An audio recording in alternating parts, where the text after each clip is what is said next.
Hello my dear friend, welcome back to your channel. तो आज की इस वीडियो में हम करने जा रहे हैं एमकॉम सेकंड ईयर के जो एमसीक्यू फर्स्ट सब्जेक्ट फर्स्ट हमारा है, उसमें देखेंगे हर एक चैप्टर में हमें क्या क्या यूनिट जो है, हर एक चैप्टर में हमें क्या क्या टॉपिक कवर करने हैं और कितनी यूनिट जो है हमें कवर करनी है। तो सबसे पहली यूनिट जो है वो है introduction to organisation. Introduction to organisation में हमें इसका इंट्रोडक्शन पढ़ना है, कंसेप्ट ऑफ ऑर्गेनाइजेशन पढ़ना है।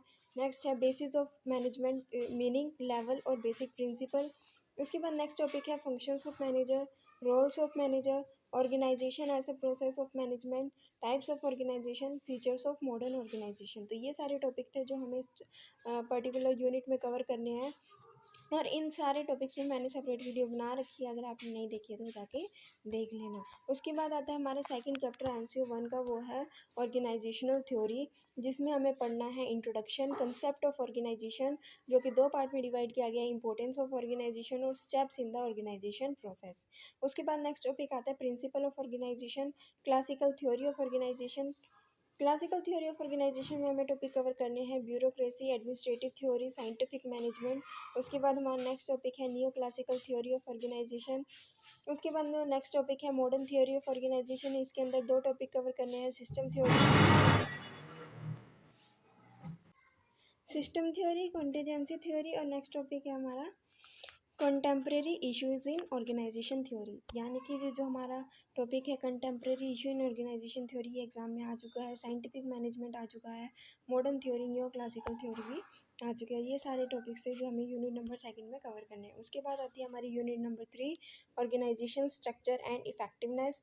इसमें है concept of organisation structure, component of organisation structure, types of organisation structure, जिसमें 3 टाइप पढ़ने हैं, functional structure, divisional structure, adaptive structure. उसके बाद आता है डायमेंशन ऑफ ऑर्गेनाइजेशन स्ट्रक्चर।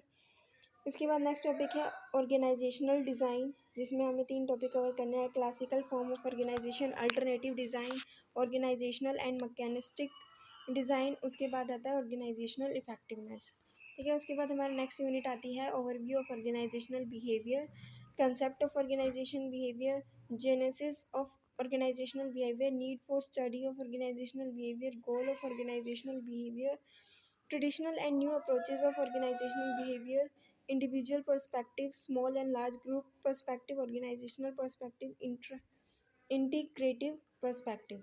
ठीक है, ये थे हमारे यूनिट नंबर 4 के टॉपिक। उसके बाद आता है यूनिट 5, इंडिविजुअल बिहेवियर और लर्निंग, जिसमें हम पढ़ेंगे इंडिविजुअल बिहेवियर क्या होता है, concept of learning, learning and performance, theory of learning, जिसके अंदर आती है 4 theory, classical, conditional, operant conditioning, cognitive learning और सोशल लर्निंग। उसके बाद नेक्स्ट टॉपिक आता है strategies for change of behaviour.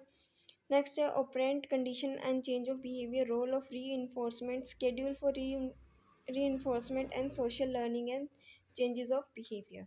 उसके बाद आता है next unit number 6, perception, concept of perception, process of perception, factors influencing perception, barrier to accurate perception, theory of attribution, managerial usage of perception और developing perpetual skills.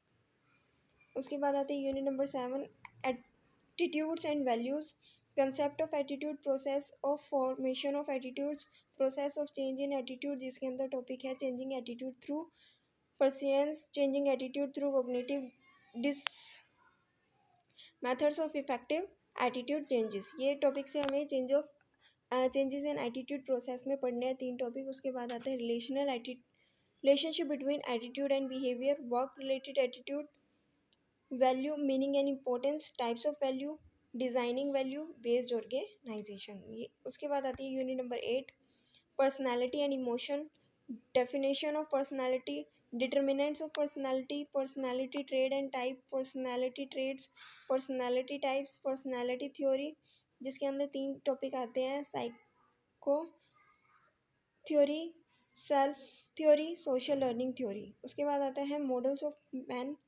Personality attributes influencing organisational behaviour, definition of emotion, application of emotion. ये topic थे हमारे unit number 8 के। उसके बाद आता है हमारा यूनिट नंबर 9, वो है स्ट्रेस मैनेजमेंट, जिसमें टॉपिक कवर करने definition of stress, causes of stress, intra organisational factor और extra organisational factor, consequences of stress, technique of managing stress, individual management, organisational management, creating a stress free environment. ठीक है, उसके बाद आता है next unit motivation, concept of motivation, motivators, theory of motivation, Maslow's new hierarchy theory, Herzberg two factor theory, similarities and difference between Maslow's need hierarchy and Herzberg two factor theory, theory X, theory Y and theory Z क्या होता है, ERG theory, MC Clelland theory of need, expectancy theory, Porter and Lawler theory, managerial approaches to motivating employees. ठीक है, उसके बाद आता है unit number 11 job designing और जॉब सेटिस्फैक्शन के बारे में। जॉब डिज़ाइन क्या होता है, factor of job design, model of job designs, job redesign, इसमें job enrichment, job enlargement, job rotation, job री इंजीनियरिंग। उसके बाद आता है concept of job satisfaction, determinants of job satisfaction, जिसमें 2 टॉपिक हमें कवर करने हैं, ऑर्गेनाइजेशनल डिटर्मिनेंट्स, पर्सनल डिटर्मिनेंट्स। उसके बाद है measurement of job satisfaction. Unit number 12 group formation and structure, concept of group, significance of group behavior, factor of group formation, types of work group, formal work group, informal work group, small groups versus large group, development of group cohesiveness, group structure, group norms, group dynamic, group decision making. उसके बाद आती है next unit number 13 communication, definition of communication, nature and characteristic of communication, communication process, communication network, formal communication, informal communication or grapevine communication, direction, principle of good communication, barrier to communication, method of overcoming the barrier, significance of communication in an organization, how to make communication effective, and interpersonal dynamics, transactional analysis. उसके बाद next unit आती है unit number 15 team building and leadership. इसमें हमें पढ़ना है concept of team, types of team, team development, team building, team effectiveness, concept of leadership, importance of leadership, theory of leadership, trait theory, behavioural theory, situational theory, leadership style. Leadership style है हमारे autocratic style, democratic style, laissez faire style, continuum of leader behaviour. उसके बाद next topic आता है functions of leadership, leadership effectiveness, qualities of an effective leadership. इसके बाद आता है unit number 16 powers and politics, concept of power, importance of power in the organisation, source of power, formal power, informal power, process of obtaining power, concept of organizational politics, types of political behavior, factors influencing organizational politics, the basis of organizational politics। उसके बाद आती है unit number 17 organisational culture and climate, concept of organisational culture, basic element of culture, functions of organizational culture, factor influencing organizational culture, impact of organizational culture, culture person compatibility, developing organizational culture, concept of organizational climate, dimension of organizational climate, creating favorable organization climate। उसके बाद आता है हमारा unit number 18 organisational changes, introduction, forces of changes, process of changes, Lewin's model, continuous process model, resistance to change, overcoming resistance to change, managing change, targets of change, strategies of change, building effective organization। उसके बाद आती है unit number 19 organisational development, जिसमें हमें पढ़ना है introduction, concept of organisational development, objective और underline values of organisational development, organisational development process, organisational development approaches, strategies, intervention, managing the organisational development process. उसके बाद आती है unit number 20 emerging trends in organisational business. ठीक है, इसमें आता है हमारा एमर्जिंग ट्रेंड्स ऑर्गेनाइजेशनल बिहेवियर के बारे में। ठीक है, cultural and organisational behaviour, cross cultural management, managing multinational organisation.